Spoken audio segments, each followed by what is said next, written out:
Hello दोस्तों, तो आज की इस वीडियो में हम आपको वर्गमूल के इन सवालों को करना सिखाएंगे। यानी वर्गमूल के पॉइंट वाले सवाल हम कैसे करते हैं यह हम आपको बताएंगे। यह सवाल जितने ही बड़े हैं उतने ही इजी हैं, यानी उतनी ही आसानी से इन सवालों को हम कर लेंगे। तो हम आपको बताएंगे कि इन सवालों को हम कैसे करेंगे। तो यदि आपने अभी तक हमारे चैनल को सब्सक्राइब ना किया हो तो प्लीज़ चैनल को सब्सक्राइब कर लें और बेल आइकन को प्रेस कर लें, क्योंकि हम जो भी वीडियो अपलोड करें वह आप तक पहुंच सके। यदि आप बेल आइकन प्रेस नहीं करते हैं तो उससे हमारे वीडियो का नोटिफिकेशन आप तक नहीं पहुंचता है। तो आप यदि चैनल सब्सक्राइब करें तो बेल आइकन भी प्रेस कर लें।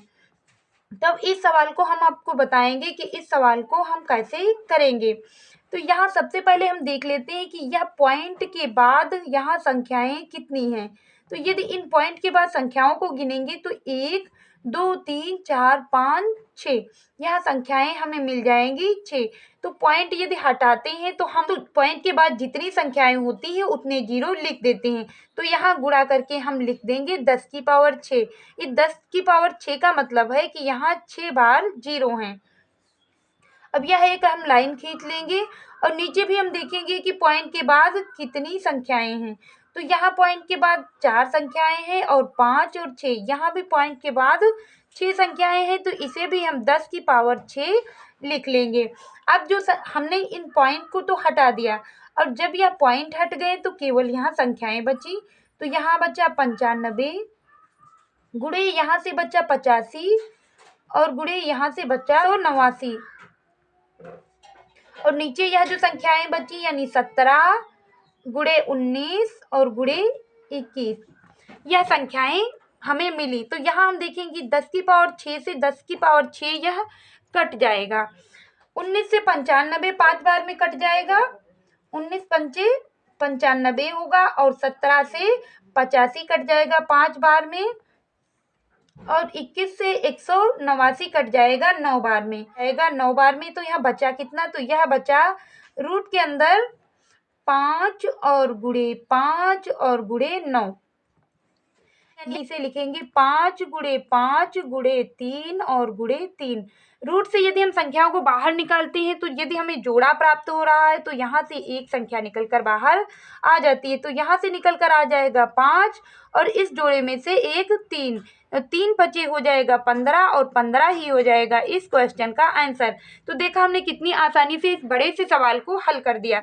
इसी प्रकार इस अगले सवाल को हम करेंगे। यहाँ भी हम देखेंगे कि पॉइंट बाद संख्याएं कितनी हैं। तो यहाँ 3 है पॉइंट के बाद संख्याएं और यहाँ 3 है।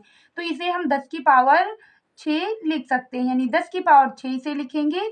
और इसमें भी हम पॉइंट के बाद संख्याओं को गिनेंगे। तो 4 यहाँ है पॉइंट के बाद संख्याएं और 2 यहाँ है, तो यहाँ भी हो जाएगा 10 की पावर 6। और आगे जो संख्याएं बची उन्हें हम लिख लेंगे, यानी 81 और गुणे 484 और नीचे बचा 64 और गुणे 625। इस 10 की पावर 6 से 10 की पावर 6 यह कट जाएगा। देखेंगे कि 81 किस संख्या का पूर्ण वर्ग है, तो यह 9 का पूर्ण वर्ग है। तो इसे हम 9 गुणे 9 लिख सकते हैं, 9 और गुणे 9। 484 22 का पूर्ण वर्ग है, तो इसे 22 और गुणे 22 लिख सकते हैं और बटे लगा देंगे। और यहाँ 64 8 का पूर्ण वर्ग है, यानी 8 8 64 होगा, तो यहाँ हम 8 गुणे 8 लिख सकते हैं। और 625 25 का पूर्ण वर्ग है, तो इसे हम 25 और गुणे 25 लिख सकते हैं। यहाँ रूट लगा है तो रूट लगा देंगे। आप यहाँ देखेंगे कि संख्याएं रूट से बाहर क्या निकल कर आए। तो हमें 2 का जोड़ा बनाना है, तो यहाँ से निकल कर आ जाएगा 9 और यहाँ से एक निकल कर आ जाएगा 22 रूट से बाहर, और बटे यहाँ निकल कर आ जाएगा 8 और गुणे यहाँ से 25। यदि 9 और 22 का गुणा करेंगे तो यह आ जाएगा 198 और बटे 25 का 8 से गुणा करेंगे तो यह आ जाएगा 200। और 198 को यदि हम 200 से भाग देंगे तो यह आ जाएगा 0.99 और यही हो जाएगा इस क्वेश्चन का आंसर। और इस क्वेश्चन का आंसर आपको देना है कमेंट बॉक्स में। और यदि आप सभी को हमारे यह सवाल पसंद आए हो तो प्लीज़ वीडियो को लाइक करें और चैनल को सब्सक्राइब जरूर करें।